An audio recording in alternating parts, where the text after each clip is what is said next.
you and I have had an ongoing discussion about this idea of career anxiety. And I'm curious about what you see with men and career anxiety.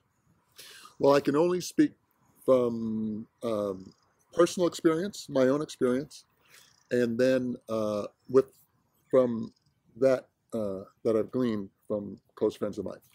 And as far as my own personal experience, when I left, I was with the ABC for 30 years. When I left there, um, well, actually, even before I left there, my whole thought was, you know, I I am ABC. There's nothing else to me but ABC. They were paying me a lot of money. I had a big swinging title. I was going to Super Bowls and Olympics and taking my wife and family places. It was, Sweet. yeah, it was very sweet, very sweet. Um, and I dealt with a lot of clients who I really thought they would say, Darryl, you are ABC to me. You are ABC to me. And so I thought that I was ABC. so, so the anxiety for me came when I realized that those very same people, after I left, that is what I was to them. I was AB, but without ABC, who was I? Right? And I realized that my identity was wrapped up in that. My self-worth was wrapped up in that.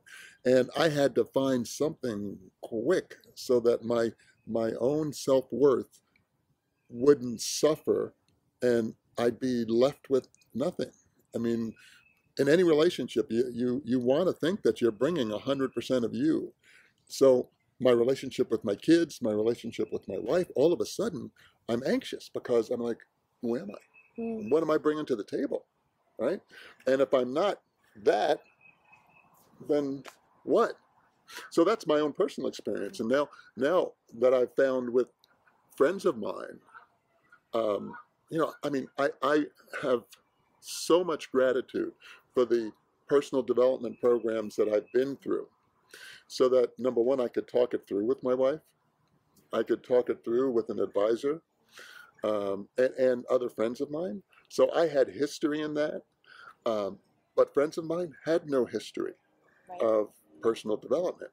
So I see nothing but anxiety written across their faces, and what do I do now, and where am I? And fortunately, we've known each other for 40 years, most of us. So we had a relationship, and we could talk a little bit about it. But if they weren't talking to me, I was concerned about who were they talking to, and where was that anxiety going? It's we are a finite being, and stuff gets pushed out someplace. So where is it going? Right? And I didn't want it eating away at them. I think it's true that most men don't know where to go with this. So tell me about your transition from ABC to where you are now as an entrepreneur. Well, it was not easy. I really don't want you to think that I'm saying it was easy and it was a snap. It wasn't. I went through 2 years of depression. I didn't even know I was depressed, but it was 2 years of, because I wasn't moping around. I would go out and I would play golf and I would do this and do that. And I kept myself busy, but I had no purpose. And I knew I had no purpose. So I kept myself busy in order not to look at the fact that I had no purpose. And yeah, it was depressing. And then I came to the realization with an advisor friend of mine was that I needed that time to decompress. I needed 2 years just to get that constant pressure of hitting quarterly budgets and having 300 people report to me. I needed to get that out of my life, off my plate. I needed to get away from it. So that was the 2 years. Then it was another 3 years of starting a business that, once again, remember I was ABC and now who am I? Well, I would call those people and I wasn't ABC anymore, so they didn't return my calls right away. Well, that was a slap in the face, but you know, it was what it was. I kind of had to start over, and so that's what I did. I found out. Took a long look at where the money was going, and I started investigating the businesses that were generating revenue. Do you want to talk about our process? Let's. Okay. So I remember that time well as your friend, and that's when we started talking about the possibility of working together. And you actually went through our program. Mm-hmm. So tell me what it was like for you to go through that program and that process and what it did for you. Well, for me, it gave me a foundation, you know, and, you know, we talked before about what's the next chapter. And you know, it's a quaint old corny saying, but our chapters are, you know, we're like an open book, right? And we have chapters. So what you and I realized was that a lot of men think that the book is closed at a certain point, and they don't realize that there are many more chapters to explore.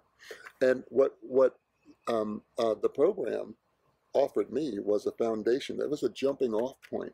It was something that I could grab onto and say, okay, I can follow these steps. I can go through these different levels and do a little exploration. And in the end, what really is it? It's some time, which I have a lot of, right? There's some time, some commitment, and it's a promise to myself. It's an investment in myself. And I started, my self-worth started growing from it. I felt good about its completion. I felt good about what we were doing along the way. It mirrored some of the things that I had done sporadically in the past, so it was great. I think another thing for men that go through a transition, when I work with men, including you, is the relationship to their family changes. I think you're already on that trajectory, but can you talk about what you are as a what your role, how it's different now as a father and husband versus what it was when you were at ABC? Mm-hmm. Well, first of all, when I was at ABC, I was traveling 2.5 to 3 weeks out of every month. So I wasn't around. When I retired, my kids were 4 and 6 years old. They are now 13 and 10. So, but at 4 and 6, you know, that was a lot of mommy time. And thank God for my wife. You know, she, first of all, she's a wonderful human being, a wonderful mother. And she was built to be a mom. You know, I mean, her mother instincts are fabulous. Sometimes she uses them on me too, which unfortunately I need. But my kids benefited from that. But at 4 and 6, they were starting to get to a point where they needed their dad. Not to be on airplanes, not to be in Chicago and Philadelphia and New York and LA, and not to be playing Mr. Big Time. They needed their dad here. So my relationship with them has grown over the past 5, 6 years because I've been the guy to take them to school, to drop them off. I could be in the PTA. I could be their basketball coach. I could show them how to throw and hit a baseball. I could be present first in my life, but I could be present in their lives too.